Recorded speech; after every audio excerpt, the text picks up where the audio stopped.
Naambia wa Kenya na naambia wale wanafikiri Raila Odinga anataka ofisi. Nimesikia wengine wakisema hapa Raila Odinga anaenda kuingia kwa government.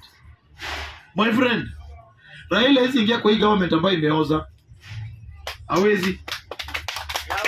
Raila Kalonzo Musyoka hawezi ingia kwa hii government ambayo imeoza. Wewe unaingia wapi? Ndio wakuja wachukua advantage waseme eti huyu jamani anatuweka tena nini? Si walilaumu Uhuru akawapea serikali.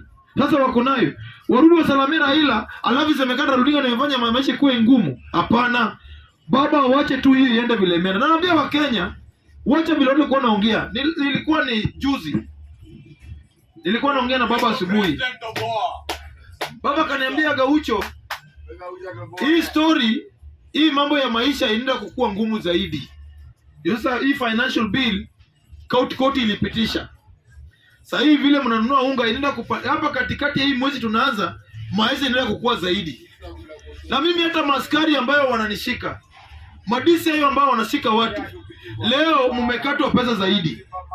Sasa badala mkuje kushika mimi, badala mwende mshike Ruto, mnashika mimi ambao natetea nyinyi.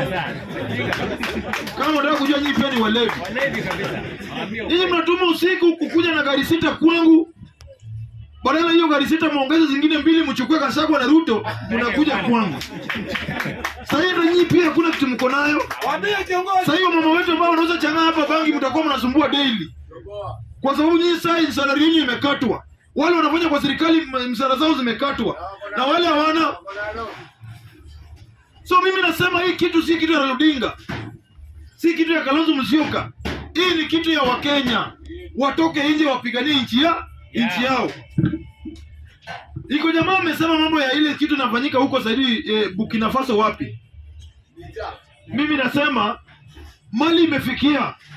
Afadhali tukue kwa mkono ya wanajeshi kuliko kwa mkono ya Ruto na Gachagua.